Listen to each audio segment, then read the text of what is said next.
ഇന്ന് നമ്മളിവിടെ കോട്ടന്റെ ഒരു പീസ് തുണി കട്ട് ചെയ്ത് എടുത്തിട്ടുണ്ട് കേട്ടോ.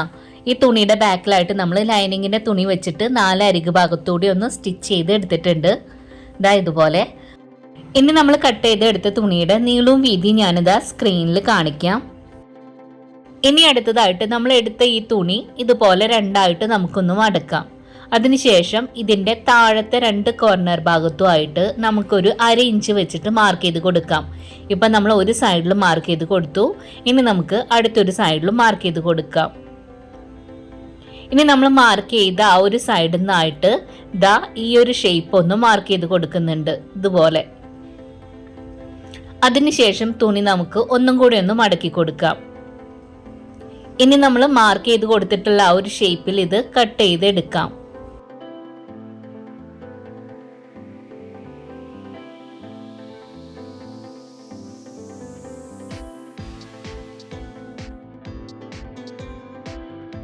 അപ്പൊ നമ്മളിതാ കട്ട് ചെയ്ത് എടുത്തിട്ടുണ്ട്. ഇനി ഈ തുണി നമുക്കൊന്ന് നിവർത്തി വെച്ച് കൊടുക്കാം. നമുക്കിതാ ഈ ഒരു ഷേപ്പിലാണ് കിട്ടിയിട്ടുള്ളത്. ഇനി നമുക്ക് 2 തുണിയുടെ അരികു ഭാഗങ്ങൾ ചേർത്ത് വെച്ചിട്ട് ഈ ഒരു ഷേപ്പിലൊന്ന് സ്റ്റിച്ച് ചെയ്ത് എടുക്കാം. ഇനി നമ്മൾ മാർക്ക് ചെയ്ത ഒരു സൈഡിൽ നിന്നായിട്ട് അടുത്ത സൈഡിൽ നമ്മൾ മാർക്ക് ചെയ്ത അവിടേക്ക് എത്രയാണ് അളവ് വരുന്നതെന്ന് ഇതുപോലെ ഒന്ന് നോക്കാം.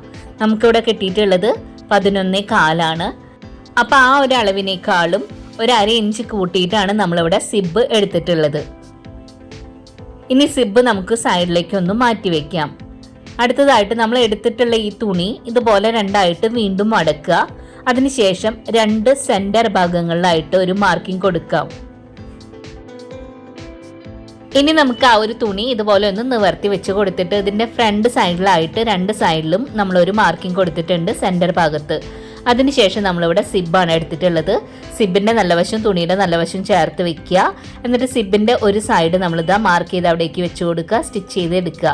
അടുത്ത അറ്റം നമ്മൾ അടുത്ത സൈഡിലേക്ക് മാർക്ക് ചെയ്ത് അവിടെ വെച്ച് കൊടുക്കുക, അവിടെ നമ്മൾ സ്റ്റിച്ച് ചെയ്ത് എടുക്കുക. അപ്പോൾ ഇവിടെ ഇതാ സ്റ്റിച്ച് ചെയ്ത് കൊണ്ടുവന്നിട്ടുണ്ട്. അതിനുശേഷം സിബിന്റെ അരികു ഭാഗവും തുണിയുടെ അരികു ഭാഗവും ആ ഒരു ഷേപ്പിൽ സ്റ്റിച്ച് ചെയ്ത് എടുക്കുക. അപ്പോൾ ഇവിടെ നമ്മളിതാ ഒരു സൈഡ് സ്റ്റിച്ച് ചെയ്ത് എടുത്തിട്ടുണ്ട്. ഇനി നമുക്ക് അടുത്തൊരു സൈഡും സ്റ്റിച്ച് ചെയ്ത് എടുക്കാം. ഇനി നമ്മൾ മോൾ ഭാഗത്തുള്ള ഒരു തുണിയുടെ അരികു ഭാഗവും സിബിന്റെ അരികു ഭാഗവും ചേർത്ത് വെച്ചിട്ട് ഒരു സൈഡിൽ നിന്ന് അടുത്തൊരു സൈഡ് എത്തുന്ന വരെയും ഈ ഒരു ഷേപ്പിലൊന്ന് സ്റ്റിച്ച് ചെയ്ത് എടുക്കാം. അപ്പോൾ ഇവിടെ നമ്മളിതാ സ്റ്റിച്ച് ചെയ്ത് കൊണ്ടുവന്നിട്ടുണ്ട്. ഇനി സിബ് ഓപ്പൺ ആക്കിയിട്ട് ബാഗ് നമുക്കിതാ ഈ ഒരു ഷേപ്പിലാണ് കിട്ടിയിട്ടുള്ളത് കേട്ടോ. അപ്പോൾ ഇന്ന് നമ്മളിവിടെ എത്ര എളുപ്പത്തിലാണല്ലേ ഒരു കോയിൻ പൗച്ച് ഉണ്ടാക്കി കാണിച്ചത്.